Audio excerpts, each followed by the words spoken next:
Hey guys, it's Cassie aka Cats and Camera, and today I thought I'd do a little video sharing some of my tips and tricks for buying cheap books. So as you may or may not know, I am extremely cheap when it comes to books, but I also have a lot of books, and that's because I have perfected my ways on getting the cheapest books possible. So if you're getting some money for Christmas or just in general would like to know some of these tips, then hopefully you'll find out some things in this video that you can put into practice yourself. So I'm going to break this down into 3 categories. We've got Kindle free books, because what's cheaper than free? We've got online buying, and we've got in-store buying. So first of all, I'm going to show you how I get my free Kindle books. Also just going to apologise here about the fact that I'm filming my computer because I don't know how to record from the screen. I looked into it the other week and it was like baffling for me, all these different programs. So I'm recording it with this, so there's probably some wiggly lines. Soz. So yeah, insert clip about getting free Kindle books the easiest way. Here. It's a lot easier on your computer rather than on your actual Kindle. In the past I've tried to search free Kindle books on the Kindle and it's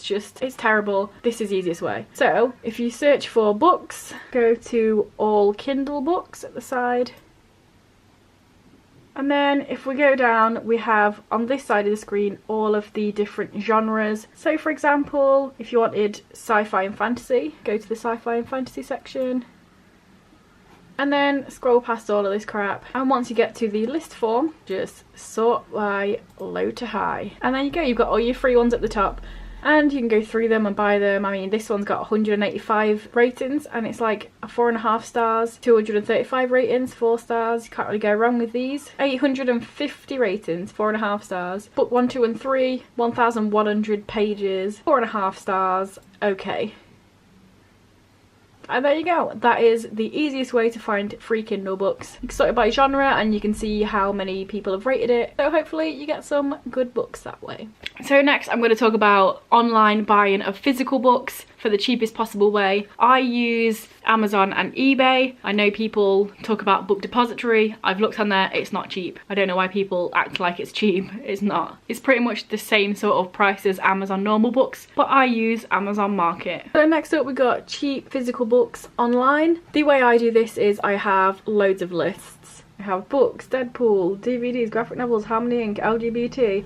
There's a lot of sections here, and it's just something that I will peruse maybe even a couple of times a week, look through it, and new and used is where I go. So there's Scythe here at the top, new and used £1.57.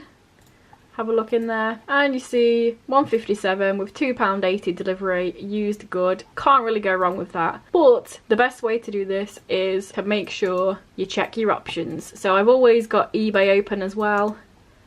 And if I find a cheap book, I will always try and see what price it is on eBay. So search it and then go lowest price. So the lowest price on here is £3.78, very good. Whereas the Amazon one, good, is over £4. So 99.7% positive, very good. Not gonna lie, that's still too expensive for me, so I'm not getting that. And this is how I buy all of my cheap books, or at least the ones online anyway. The best way to go is have your lists and just make sure it's something that you check regularly, because of course every day, every few days, different things are going to be put on here, they're going to be different prices, so it's something you can carry on checking, and when you grab a bargain, it's always fun. This is definitely a great thing for people that like graphic novels, because they're so expensive for such a small amount of story, so it's definitely something to check for graphic novels. And then when it says £6 delivery, I'm like, no thanks, bye. But I have a big old massive stack of graphic novels here as well. And last but not least, we've got in-store buying of books. So I don't know about other countries, but in England we have charity shops, we have second-hand shops. I know America has thrift shops. I don't know if that's just clothes or if they actually do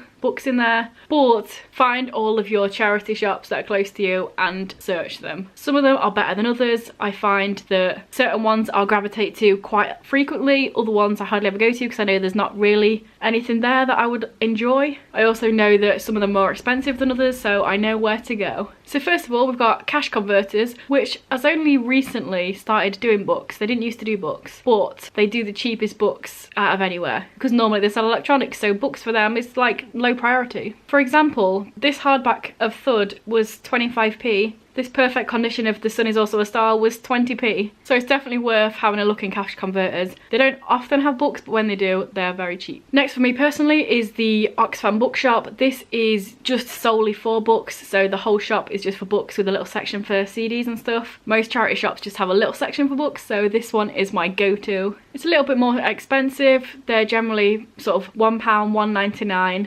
£2.99, but I don't go for the £2.99s because I'm a cheap ass. But just a few examples, I got this perfect condition of Born a Crime for like £1.99 I think. I got all of the Chaos Walking trilogy for £1.99 or £1.49 each I think it was. This perfect condition of Vicious I think was £2.49, just a little bit more expensive. And I got a couple of the Mortal Instruments books from there for £1.99 each, so definitely worth checking out. And finally, for me personally, Bernardo's is a really good charity shop because they do 4 books for £1.99, which you can't go wrong. 50p a book, give me the books. And I found some really great finds in there as well. All 3 of the Hunger Games books, 50p each. Radio Silence for 50p. Room, A Court of Thorns and Roses. I didn't even ever plan to read this series, but I found this one for 99p in a charity shop. Picked it up and then read it, so there you go. And last but not least, if you are a reader of comics and graphic novels, then I definitely recommend checking all of these places out because they are expensive. But for example, the first volume of Chew I got for £2 off eBay. Sex Criminals, couple of pounds.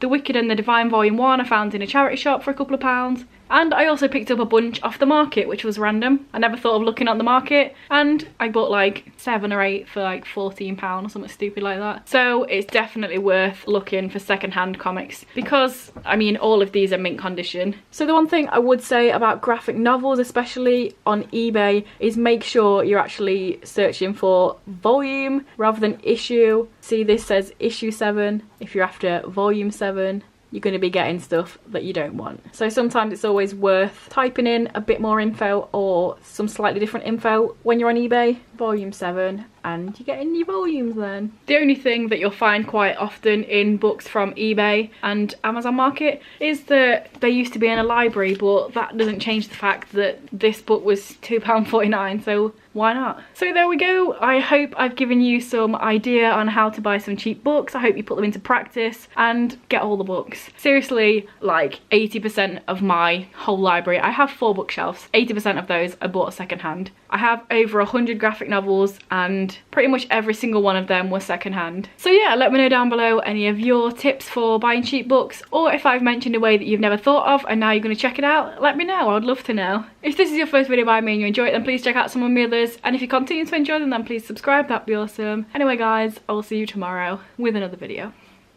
Bye.